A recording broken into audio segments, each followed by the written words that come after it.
الحمد للہ وکفا وسلام علی عباده الذین اصطفى اما بعد فاعوذ باللہ من الشیطان الرجیم بسم اللہ الرحمن الرحیم قل هل يستوي الذین يعلمون والذین لا يعلمون۔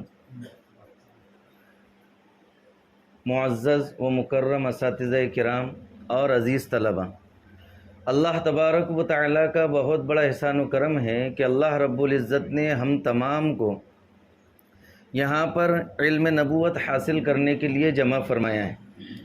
اللہ رب العزت قرآن کریم کے اندر فرماتے ہیں کہ لئن شکرتم لازیدنکم، اگر تم میری نعمتوں کی شکر گزاری کرو گے تو میں اس میں اضافہ کروں گا۔ وَلَئِن كَفَرْتُمْ إِنَّ عَذَابِي لَشَدِيدٌ، اور اگر تم میری نعمتوں کی ناشکری کرو گے تو میرا عذاب بڑا سخت ہے۔ تو اللہ رب العزت نے ہم کو یہاں پر جو بھیجا ہے وہ علم حاصل کرنے کے لیے بھیجا ہے۔ اب اس کی قدردانی کیا ہے کہ ہم علم حاصل کرنے کے اندر خوب محنت کریں۔ جو علم کے تقاضے ہیں، جو ہم کو انتظامیہ کی طرف سے گائیڈ لائن کی جا رہی ہے، جو ہم کو بتلایا جا رہا ہے کہ ان اصولوں کے مطابق ہم کو عمل کرنا ہے اور یہ کام ہم کو نہیں کرنا ہے، لیکن ہم اس کو سیریس نہیں لیتے۔ ہم یہ سمجھتے ہیں کہ مدارس کو ہماری ضرورت ہے، مدارس کو ہماری ضرورت ہے، حالانکہ ہماری یہ سوچ بالکل غلط ہے۔ آپ کالجز میں چلے جائیے، کالج میں لوگ پیسے دے کر کے پڑھتے ہیں، وہاں پر پہلے ایڈمیشن کرنا پڑتا ہے اور کئی ہزار روپے فیس بھرنی ہوتی ہے۔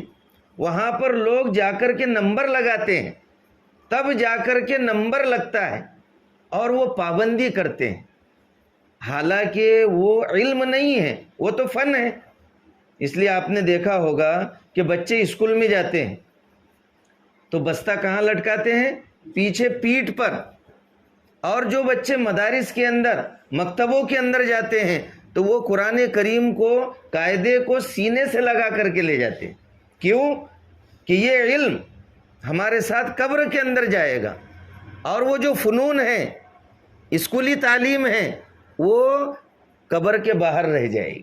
لیکن ہمیں بہت زیادہ محنت کرنی چاہیے تھی قرآن و حدیث، فقہ، اس علم کے حاصل کرنے کے لیے بہت زیادہ محنت کرنی چاہیے تھی، لیکن ہمارے سامنے کوئی مقصد نہیں ہے، ہمارے سامنے کوئی مقصد نہیں ہے۔ اور یہ اسکول والے جو طلبہ ہیں، حالانکہ وہ فنون تو یہیں پر رہ جائیں گے، لیکن ان کے سامنے مقصد ہے کہ میں بڑا ڈاکٹر بنوں گا، انجینئر بنوں گا، ماسٹر بنوں گا تو میری سیلری اتنی ہو جائے گی، میں اچھا مکان بناؤں گا، اچھا دواخانہ بناؤں گا، اچھی نوکری مجھے ملے گی۔ تو ان کے سامنے یہ دنیاوی مقاصد ہے، پھر بھی وہ اتنی محنتیں کرتے ہیں۔ لیکن ہمارا تو ایمان ہے، ہمارا تو یقین ہے کہ اللہ تبارک و تعالیٰ نے دوسرے فنون کے اوپر کامیابی نہیں رکھی ہے، بلکہ اللہ رب العزت نے کامیابی جو ہے قرآن، سنت اور فقہ، یہ جو علم نبوت ہے، اللہ تبارک و تعالیٰ نے کامیابی اس پر رکھی ہے۔ لیکن پھر بھی ہم اس میں کوتاہی کرتے ہیں، محنتیں نہیں کرتے، انتظامیہ کی نہیں سنتے، اساتذہ کی نہیں سنتے، اسباق کے اندر ناغہ کرتے ہیں۔ میرے عزیزو، اسباق میں ہم اگر ناغہ کریں گے، کتنی بھی شرح، اگر ایک دن کا سبق آپ کا چھوٹ گیا، چاہے آپ ذہن کے اعتبار سے علامہ انور شاہ کشمیری کے خاندان کے ہو، ویسا ذہن تو ہمارا ہے نہیں۔ آپ یہ سمجھتے ہیں اساتذہ اتنی محنتوں سے پڑھاتے ہیں اور ہم اردو شرح گود میں لے لے کر کے گھومتے ہیں کہ میرا سبق چھوٹ گیا 2-4 دن کا، کیا فرق پڑے گا، میں تو ذہین ہوں، شرح سے دیکھ لوں گا۔ بالکل بھی آپ کو وہ نورانیت حاصل نہیں ہو سکتی جو استاد سبق کے اندر سمجھاتا ہے۔ وہ نورانیت آپ کو کتنی بھی شرح آپ دیکھ لیں گے، ایک سبق اگر چھوٹتا ہے، ایک سبق اگر چھوٹتا ہے، 40 دن تک اس کی نحوست رہتی ہے۔ ایک نمازی اگر نماز چھوڑے تو صرف اس کا نقصان نہیں ہوتا، 160 گھروں تک اس کی نحوست جاتی ہے۔ پھر کہتے ہیں برکت نہیں ہے، برکت نہیں ہے، میرا ذہن نہیں چل رہا، لوگ کہتے ہیں گھروں میں برکت نہیں۔ مولانا 99% لوگ کہتے ہیں کسی نے کچھ کر دیا کیا، اندر کا ہے کہ باہر کا ہے؟ میں نے کہا اندر کا ہی ہے، تو اور تیری بیوی دونوں نماز نہیں پڑھتے، اندر کا ہی ہے۔ کیا ہے؟ اندر کا ہی ہے۔ ایسے ہی جو ہے تو ہم کہتے ہیں میرا دماغ نہیں چل رہا، میرا دماغ نہیں چل رہا، اساتذہ کو ناراض کر کے، آلات علم کا ادب نہ کر کے ہمارا دماغ کہاں سے چلے گا؟ امام ابو یوسف رحمۃ اللہ علیہ جسٹس کہلاتے ہیں، قاضی القضات۔ ابا نہیں تھے، انتقال ہو گیا، ماں نے دھوبی کی طرف لگا دیا، کام کے لیے بھیجتی تھی، لیکن شوق تھا۔ پہلے مطبخ نہیں تھے، خود کے کھانے کا انتظام کرنا پڑتا تھا۔ ہمارے اکابرین رات کے وقت میں کھانے کا کوئی انتظام نہیں، رات کے وقت میں بازار میں چلے جایا کرتے تھے۔ آج تو کیا ہے، نرم بستر ہے، پنکھے ہیں، سلیب کے کلاسے ہیں، سارے عیش و آرام ہونے کے باوجود بھی ہم محنتیں نہیں کر رہے۔ ہمارے اکابرین کہاں چلے جاتے؟ بازار میں جاتے، جب دکانیں اڑ جاتی، دکانیں بند ہو جاتی، وہاں سے مولی کے پتے لاتے، ٹماٹر لے کر کے آ جاتے، اور دوسری چیزیں وہاں پر پڑی ہوئی ہوتی تو اس کو لاتے اور اس کو دھل کر کے اس کو بھگاتے اور اس کو ابال کر کے کھا لیا کرتے تھے۔ ایسی زندگی گزاری انہوں نے، تب جا کر کے جتنے بھی کتب خانے میں آپ کو کتابیں ملیں گی یہ اکابرین دیوبند کی ملیں گی آپ کو۔ جتنی بھی شروعات ہے، اس وقت میں اردو شروعات نہیں تھی، جیل میں بیٹھ کر کے علم الصیغہ لکھی ہے، جیل میں بیٹھ کر کے ترجمہ کلام پاک لکھا ہے، ایسے ہی لکھ دیا۔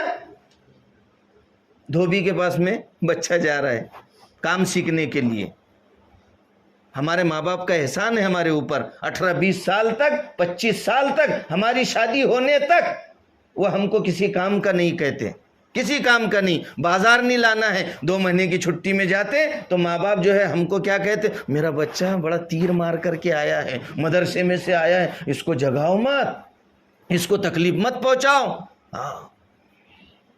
دیکھو کتنا خیال رکھتے۔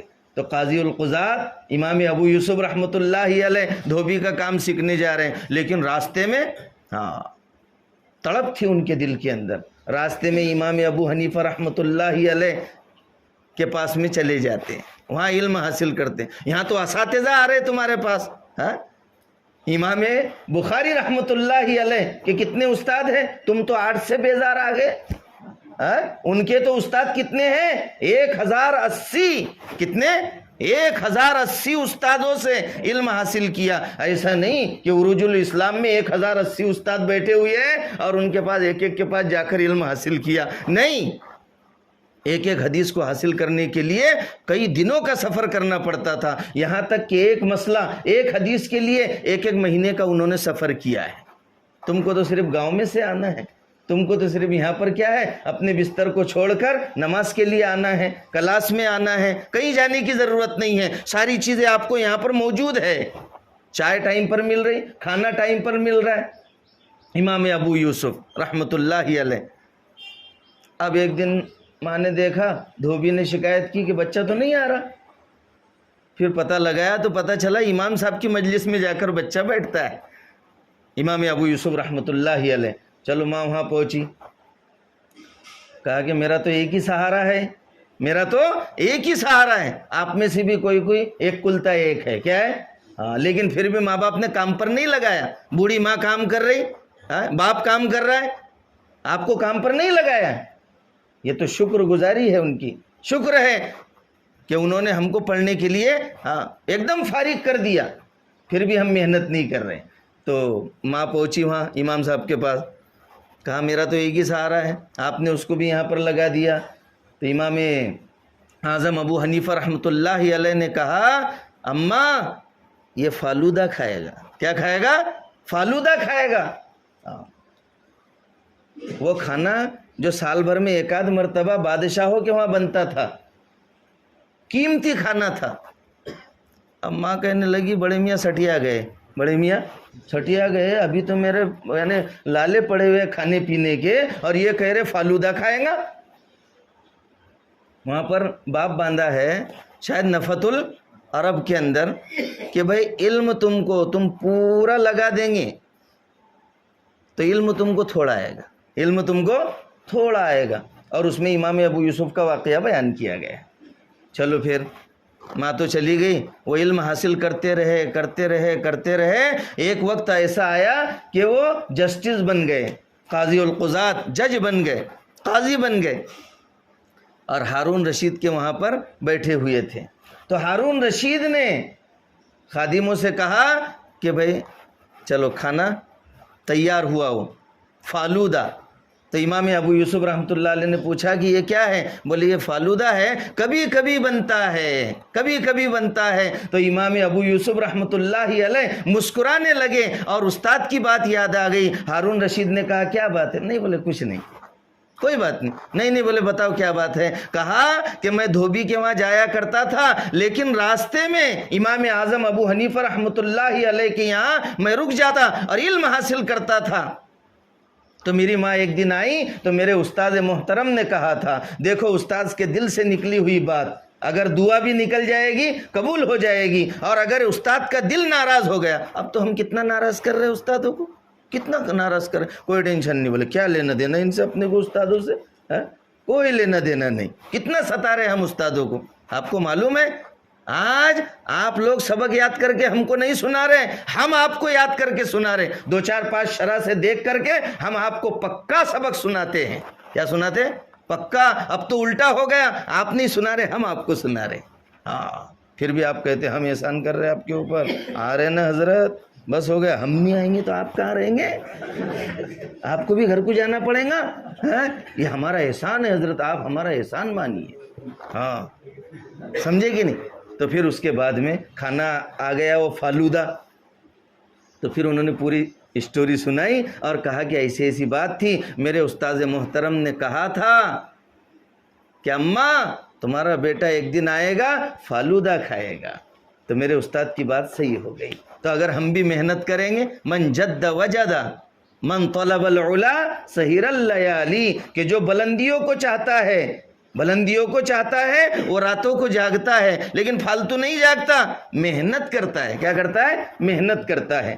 اس لیے مولانا غلام صاحب استانوی ہمیشہ عصر کے بعد جب کارگزاری سناتے ایک شعر کہتے تھے، ہو رہی ہے عمر مثل برف کم، ہو رہی ہے عمر مثل برف کم، رفتہ رفتہ چپ کے دم بدم، صبح ہوتی ہے شام ہوتی ہے، صبح ہوتی ہے شام ہوتی ہے، یوں ہی زندگی تمام ہوتی ہے. بس ایک واقعہ کہہ کے بات ختم. اور بھی اساتذہ ہیں. امام محمد رحمۃ اللہ علیہ کتابوں کا ڈھیر لگا ہوا رہتا، بیچ میں بیٹھے ہوئے رہتے تھے، رات بھر مطالعہ کرتے تھے. کسی نے کہا حضرت آپ سوتے کیوں نہیں؟ انہوں نے کہا لوگ اس امید پر سو رہے ہیں کہ جب بھی ہم کو کوئی مسئلہ پیش آئے گا تو ہم امام محمد سے جا کر پوچھ لیں گے، اگر میں بھی سو گیا تو دین کا بڑا نقصان ہو جائے گا. اس لیے میں محنت کرتا ہوں، مطالعہ کرتا ہوں، تاکہ لوگ مسلمان جب میرے پاس میں آئیں اور کوئی مسئلہ پوچھے تو وہ یہاں سے خالی نہ جائے. اس لیے لوگوں کی امیدیں ہم سے وابستہ ہیں. اس میں سے کتنے بچے ایسے کہ کبھی بیان نہیں کرتے گاؤں میں. اپنے گاؤں میں جا کر والدین کو، والد صاحب کہتے میرا بیٹا عالم بن کے آ رہا، میرا بیٹا فلاں مدرسے میں پڑھ رہا. جب بچہ مسجد میں بیان کرتا نا تو باپ کی بھی کالر ٹائٹ ہو جائے، میرا بیٹا ہے. کیا ہے؟ میرا بیٹا ہے. ہاں آج تو کیا عالم بن جاتے، لیکن بیان نہیں آتا. سال لگا دوں گا نا، بولے بیان آ جائیں گے. 9 سال میں بیان نہیں سیکھا تو 1 سال میں کیا سیکھ لیں گا؟ وہاں پر بھی پھر اس کو سنڈاس آئے گا، پیشاب آئے گا، گلے میں خراش آ جائیں گی. جب اس کا بیان انجمن میں غیر حاضر رہتا تھا، میری طبیعت خراب ہے، تو وہاں پر بھی ایسے ہی کرتا ہوں. جامع مسجد میں آج آپ کا بیان طے ہے، بولے سال میں چل رہے حضرت، تو ان کی کبھی طبیعت خراب ہو جائیں گی، کبھی گلے میں خراش آ جائیں گی، اور کبھی سنڈاس میں جا کر بیٹھ جائیں گے آدھا گھنٹہ. کیونکہ یہاں بیٹھتے تھے، یہاں بھی اندر جا کر سوتے تھے، بیٹھتے تھے. اس لیے جو ہے ہم کیا کریں؟ محنتیں کریں. کیا کریں؟ محنتیں کریں، کوششیں کریں، اساتذہ کو ناراض نہ کریں. اور جن کا دماغ فلک پر ہے، وہ بھی کان کھول کر کے سن لے، کان کھول کر کے سنیں. کیوں؟ ذہن سے کچھ نہیں ہوتا. ذہن سے ہمارے حضرت شیخ رضوان صاحب دامت برکاتہم العالیہ، جب میں دیوبند جا رہا تھا پڑھنے تو حضرت کے پاس میں گیا تو حضرت نے مجھے 3 نصیحتیں کی کہ بیٹا کہیں پر بھی چلے جاؤ، مکہ مدینہ چلے جاؤ، کہیں بھی پڑھنے کے لیے چلے جاؤ، اپنی محنت، کیا؟ اپنی محنت، ایک، دوسرے تقوی اختیار کرنا، اور تیسری بات نماز کی پابندی کرنا۔ انشاءاللہ اللہ تبارک و تعالیٰ تم کو علم کی دولت سے نواز دے گا۔